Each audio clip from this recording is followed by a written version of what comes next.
মূল বিষয়টা মাসুদ কামাল ভাই অনেকটা ব্যালেন্সড। উনি কিছু ক্রিটিক এবং একই সাথে উনি যা দেখেছেন নির্মোহ পর্যবেক্ষণ করেছেন। আহ, তিনি যেহেতু যেহেতু উপস্থিত ছিলেন, তার পর্যবেক্ষণটাকে আমি খুব ইতিবাচক ভাবে স্বাগত জানাচ্ছি। আমাদের সেট থেকে আমরা এটাকে ইতিবাচক ভাবে দেখি, কারণ বাংলাদেশে প্রথমত আমরা দেখেছি দীর্ঘদিন ধরে আপনার মিডিয়ার সাথে যে আপনার রাজনীতির একটা দুষ্ট চক্রের সম্পর্ক আছে।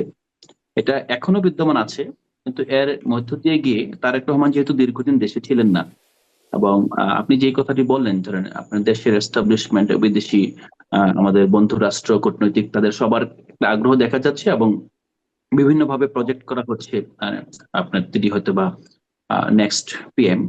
তো এই যে প্রজেকশন, এই প্রজেকশনের একটা বড় জায়গা হলো যে মানে তার অনেকগুলো পেন্ডিং মিটিং আছে। অনেক আপনি সামাজিক ভাবে যদি বলেন, রাজনৈতিক ভাবে বলেন, তিনি তো এই জনপরিসর একজন ব্যক্তি ছিলেন। রাজনৈতিক নেতৃত্বের বাইরেও তো তার একটা সামাজিক পরিচয় আছে। তো সেক্ষেত্রে তিনি যেহেতু দীর্ঘদিন এখানে ছিলেন না, তার সাথে দেখা করা, তিনি কিভাবে চলছেন, কিভাবে কথা বলছেন, কিভাবে মুভ করছেন, সবগুলো কিন্তু এই জাতির সর্বস্তরের মানুষ গভীর আগ্রহের সাথে পর্যবেক্ষণ করছেন। এবং আমরা দেখেছি এখন পর্যন্ত তিনি সেভাবে কাউকে হতাশ করেননি, এবং তিনি বেশ ভালো আপনার ব্যালেন্সড মুভ হুম। দিচ্ছেন। ওনার শব্দ চয়ন, ওনার মুভমেন্ট সবকিছুই আমাদের কাছে ইতিবাচক লেগেছে। একই সাথে আরেকটা বিষয় আমাদেরকে যোগ করতে হবে যে আপনার রাজনীতির বাইরে গিয়ে আমরা যে রাজনৈতিক সংস্কৃতিটা প্রত্যাশা করি, এই সংস্কৃতির বিকাশ যাদের হাতেই হবে, যারাই এই সংস্কৃতির শুভ সূচনা করবে, ইতিবাচক সংস্কৃতির, আমরা তাকে স্বাগত জানাবো। হ্যাঁ, এখানে ইভেন আমরা সেখান থেকে শেখার চেষ্টা করব। এবং আমরা চাই যে, আমরা আগেও বলেছি যে রুল অফ গেমটা চেঞ্জ করতে হবে। তো রুল অফ গেম চেঞ্জের একটা বড় জায়গা ছিল সংস্কার কমিশন, যেখানে রাষ্ট্র পরিচালনা রুল অফ গেম আমরা ইতিবাচক ভাবে অনেকগুলো চেঞ্জ করতে পেরেছি, যেটা ভবিষ্যতে গণভোটে হয়তো আসতে পারে। হুম। আর রাজনৈতিক যে সংস্কৃতি, সেই ক্ষেত্রে রুল অফ গেমটা চেঞ্জ, কিন্তু আমি এটা কি বলবো যে এখন এখন প্রতিযোগিতাটা হবে এরকম যে জনাব তারেক রহমান তিনি কি করলেন সেটা, তিনি তো অনেক বেশি মানুষের মন জয় করলেন। সো অবশ্যই এখানে নাহিদ ইসলামকে তার চেয়ে বেটার কিছু করতে হবে। এই যে হুম। একটা ইতিবাচকতার প্রতিযোগিতা, আমি এটাকে ইতিবাচক ভাবে দেখি। এবং আমি তারেক রহমানের এখন পর্যন্ত রাজনৈতিক নেতৃত্ব হিসেবে, নেতা হিসেবে তার যে মুভ, এই মুভগুলোকে আমি বাংলাদেশের সামগ্রিক রাজনৈতিক প্রেক্ষাপটে আমি ইতিবাচক ভাবে দেখি। জি, আরেকটি মানব বিষয় মোহাম্মদ, হলো আপনি যে ইতিবাচকভাবে দেখছেন যে একই তার সাথে যে কথোপকথন, একটু একটু এটাও ছোট্ট। একটু যোগ করে দেই। শুধুমাত্র সিটি ব্যাংকে অ্যাকাউন্ট থাকলেই করতে পারবেন গুগল পে, তাই অ্যাকাউন্ট খুলুন আজই। আপনি বলবেন, আপনি আরেকটু বলেন যে তার যে শব্দচয়নের কথা বলছেন বা মুভমেন্টের কথা বলছেন, এটা আমি প্রায় প্রশ্ন করি যে ইদানিংকালে আপনাদের বা নতুনদের মধ্যে যে শব্দচয়নগুলো দেখা যায় বা যেভাবে মুভমেন্টগুলো দেখা যায়, আমি আর শব্দগুলো নাই বলি, অনেক কিছু আসলে বলাও যায় না, শব্দ উচ্চারণও করা যায় না। আপনারা বলছেন সেটা ইতিবাচক। মানে সেদিকে কি হাঁটবে নতুনরা বলে মনে করেন, নাকি আসলে সেই ছিঁড়ে ফেলো, চিড়ে ফেলো, ধরে ফেলো এই ধরনের শব্দের মধ্যেই মানে শব্দচয়নের জায়গাগুলো আপনারা আপনাদের জায়গাগুলো ঠিকই রাখবেন, মানে নতুনদের কথা বলছি, এটাও না, একটু যোগ করে বলবেন। প্রথমত আহ, নতুন বলে আসলে যে বর্গটাকে আপনি চিহ্নিত করছেন, এই বর্গটার মূলত একটা অংশ হলো এনসিপি।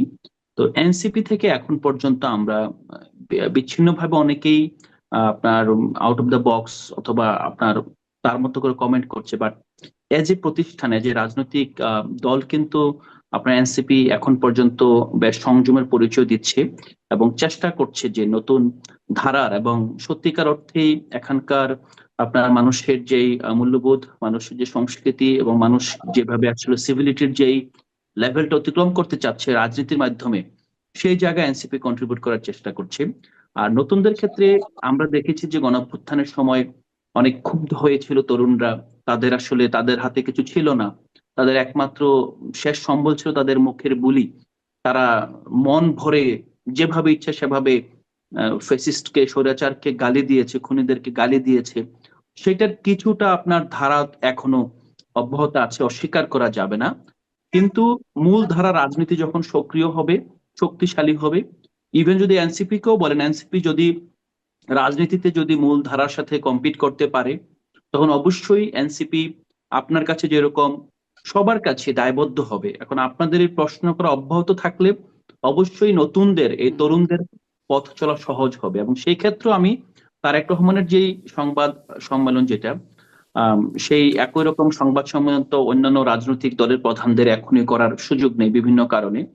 তো বাট আমি এটাকে বলবো যে যে যতটুকু ইতিবাচক এসেছে আমরা ইতিবাচক ভাবেই দেখবো, এবং আমরা চেষ্টা করব এবং আমরা প্রত্যাশা করব রাজনীতিতে আগামী নির্বাচনে যারাই বিজয়ী হবে তাদের মধ্যে যাতে এই আপনার বদান্যতা, এই বিনয় এবং মানুষের প্রতি, মিডিয়ার স্বাধীনতার প্রতি কমিটমেন্ট যাতে অব্যাহত থাকে, এই জি প্রত্যাশাটা আমাদের জি থাকবে। আলাউদ্দিন মোহাম্মদ, অনেক ধন্যবাদ। আমি একটু ছোট ছোট করে এই প্রসঙ্গটা শেষ করে আর আরো তো দু একটা ছোট্ট প্রসঙ্গে যেতে হবে, তাই জনাব মাসুদ কামাল, ছোট করে আপনার কাছে জানতে চাই যে আজকের সেই মত বিনিময় সভায় বা শুভেচ্ছা বিনিময় সভায় সেখানে দেখলাম যে সাংবাদিকরা অনেকে অনেক কিছু বললেন।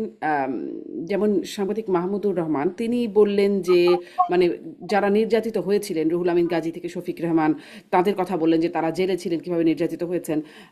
আর সাংবাদিক নুরুল কবির বলছিলেন যে এই আমলে যে সাংবাদিকরা জেলে আছেন তাদের ন্যায় বিচারের কথা বলছেন। আপনার কাছে কি মনে হয়, মানে বিএনপি তো ইতিমধ্যে অনেক বিষয় নিয়ে কথা বলছে, আইডেন্টিফাই করছে, এই আমলে যারা জেলে আছে, সাংবাদিকদের যারা ন্যায় বিচারের বাইরে আছে বলে আপনারাও বিভিন্ন সময় কথা বলে থাকেন, সেদিকে কি আসলে সোচ্চার বা দৃষ্টি কি আছে বিএনপির?